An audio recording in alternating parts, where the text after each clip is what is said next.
Hi అండి అందరికీ. ఈరోజు వీడియో వచ్చేసి బీరకాయ పెసరపప్పు టమాటో కర్రీ ఎలా చేసుకోవాలో చెప్తాను. చాలా ఈజీగా ఉంటుందండి. చాలా టేస్టీగా ఉంటుంది. ఒక్కసారి మీరు ట్రై చేయండి. దానికి కావాల్సినవి ఏం తీసుకోవాలంటే బీరకాయలు ఉన్నాయి కదా, ఒక అర కేజీ బీరకాయలు తీసుకున్నాను. అది మంచి పొట్టు గీకి నీట్గా సన్నగా కట్ చేసి పెట్టుకున్నాను. అండ్ అందులోకి బీరకాయలోకి 2 మెంతికూర కట్టలు కూడా ఆకులు తెంపేసి వాటర్లో వేసి కడిగి పెట్టుకున్నాను. అండ్ ఒక టీ గ్లాస్ అంతా పెసరపప్పు నానబెట్టుకున్నాను. ఒక 2 గంటల ముందే నానబెట్టుకోవాలి పెసరపప్పు. అండ్ బీరకాయలు సన్నగా కట్ చేసి పెట్టుకోవాలి. అండ్ 3 టమాటాలు తీసుకొని సన్నగా కట్ చేసుకున్నాను. అండ్ ఒక 2 పెద్ద సైజు ఆనియన్ తీసుకొని కూడా కట్ చేసి పెట్టుకున్నాను సైడ్కి.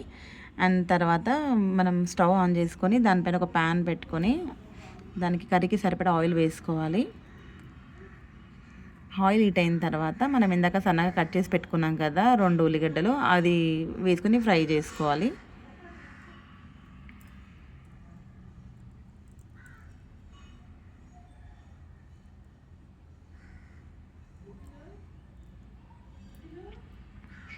బాగా కలపాలి. ఆనియన్స్ బాగా కలపాలి. అండ్ ఆనియన్స్ కూడా కొంచెం బ్రౌన్ కలర్ వచ్చే వరకు ఫ్రై చేసుకోవాలండి. సో యాక్చువల్గా బీరకాయ కర్రీ అంటే చిన్నపిల్లలు ఇది పెద్దగా ఇష్టంగా తినరు, కానీ నేను చెప్పే ప్రాసెస్లో చేసే మాత్రం చాలా బాగా ఇష్టంగా తింటారు.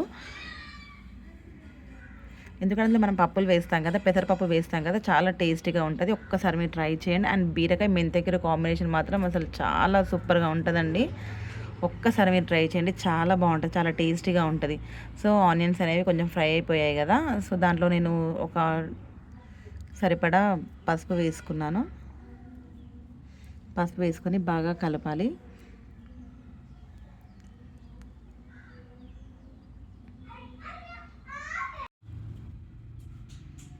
సో పసుపు వేసుకొని ఫ్రై చేసిన తర్వాత అల్లం వెల్లుల్లి పేస్ట్ వేసుకోవాలి. నేను ఒక 2 స్పూన్స్ వేసుకున్నాను. ఫ్రెష్ది వేసుకోండి. ఆ స్మెల్ అండ్ అసలు ఆ స్మెల్కే కర్రీ తినాలనిపిస్తుందండి, అంత టేస్ట్గా ఉంటుంది ఫ్రెష్ అల్లం వెల్లుల్లి పేస్ట్ వాడితే. ఒక్కసారి మీరు ట్రై చేయండి. అండ్ అల్లం వెల్లుల్లి పేస్ట్ అనేది పచ్చివాసన వెళ్ళే వరకు బాగా ఫ్రై చేసుకోవాలి ఆయిల్లో.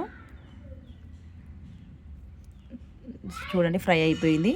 అండ్ నెక్స్ట్ ఇందాక మనం మెంతి కూర కూడా 2 కట్టలు తెంపుకొని వాటర్లో కడుక్కొని పెట్టుకున్నాం కదా సైడ్కి, సో అది కూడా ఒక 2 అది వేసుకోవాలి. మెంతికూర వేసుకొని బాగా ఫ్రై చేసుకోండి. మెంతికూర అనేది బాగా ఫ్రై అవ్వాలండి ఆయిల్లో, లేదు అంటే అది కొంచెం చేదులాగా అనిపిస్తుంది అనమాట. అది ఎంత ఫ్రై అవుతే అంత టేస్టీగా ఉంటుంది. చూడండి ఆల్మోస్ట్ ఫ్రై అయిపోయింది. అండ్ ఇందాక మనం పెసరపప్పు కూడా నానబెట్టుకున్నాం కదా, ఒక 2 గంటల ముందు నానబెట్టుకుంటే ఏంటంటే ఫాస్ట్గా ఉడికిపోతుంది అనమాట పెసరపప్పు. సో అందుకని ఒక 2 అవర్స్ కానీ ఒక 2 అవర్స్ కంపల్సరీగా నానబెట్టుకోండి. 2 అవర్స్ ముందు ఫాస్ట్గా ఉడుకుతుంది. సో ఆ పెసరపప్పు కూడా వేసుకోవాలి. వేసుకొని బాగా కలపండి.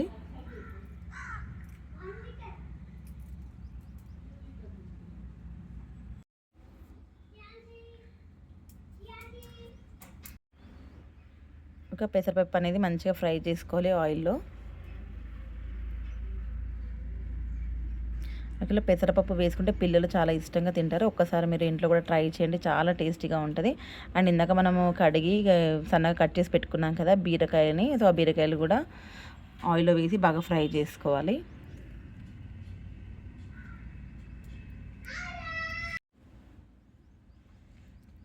సో ఆయిల్ ఫ్రై చేసుకున్న తర్వాత అది ఒక 5 మినిట్స్ అలా సిమ్లో పెట్టి బాగా ఫ్రై చేయాలి బీరకాయని. అది ఫ్రై అయిన తర్వాత కొంచెం సాల్ట్ వేసుకోవాలి.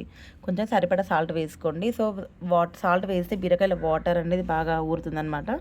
సో దానికి ఆ వాటర్కి అది తొందరగా మగ్గుతుంది, ఉడుకుతుంది. సో ఫస్ట్ నేను సాల్ట్ వేసుకున్నాను. సాల్ట్ వేసుకొని బాగా కలుపుతున్నాను.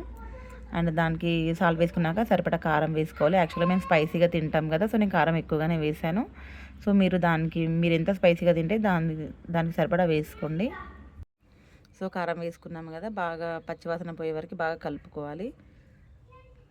అండ్ ఉప్పు కారం అనేది మనం ఇందాక వేసుకున్నాం కదా బీరకాయలు, పెసరపప్పు అండ్ అది మెంతికూర, వాటన్నిటికీ ఉప్పు కారం మంచిగా పట్టేలాగా బాగా కలుపుకోవాలి. బాగా మిక్స్ చేయండి.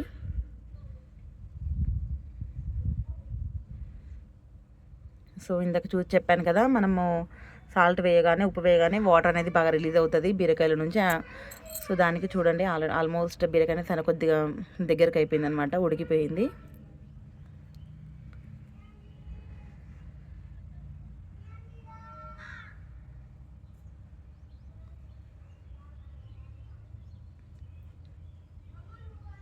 ఆయిల్ అనేది పైకి వచ్చింది చూడండి. సో ఆయిల్ పైకి వచ్చిన తర్వాత ఇందాక మనం సన్నగా ఒక 3 టమాటాలు కట్ చేసి పక్కకు పెట్టుకున్నాం కదా. సో ఆ టమాటాలను కూడా వేసి బాగా కలపాలి. సో బాగా కలిపి మూత పెట్టి ఒక 10 మినిట్స్ అలా మనం వచ్చి సిమ్లో పెట్టాలి. సిమ్లో పెట్టి పక్కకు పెట్టి ఉడకనివ్వాలి. యాక్చువల్గా మా పిల్లలు కూడా అసలు బీరకాయ కూర తినేవాళ్ళు కాదు. సో నేను ఈ విధంగా చేసిన తర్వాత చాలా ఇష్టంగా తింటారు. అండ్ మెంతి కూర కూడా హెల్త్కి చాలా మంచిదండి. ఒక్కసారి మీరు కూడా ఇంట్లో ట్రై చేసి ఒకసారి మీ పిల్లలకి పెట్టండి. యాక్చువల్గా బీరకాయ కూర అంటే పిల్లలు ఇష్టంగా తినరు. సో మనం అందులో పప్పులు వేస్తాం కదా, పెసరపప్పు. సో అది ఇంకా ఎక్కువగా ఉడికిన తర్వాత చాలా స్మాష్ అవుతుంది కదా, చాలా టేస్టీగా ఉంటుంది. ఒక్కసారి మీరు ట్రై చేయండి. అండ్ మనం టమాటా వేసిన తర్వాత ఒక చిన్న టీ గ్లాస్ అంత వాటర్ పోసుకోవాలి.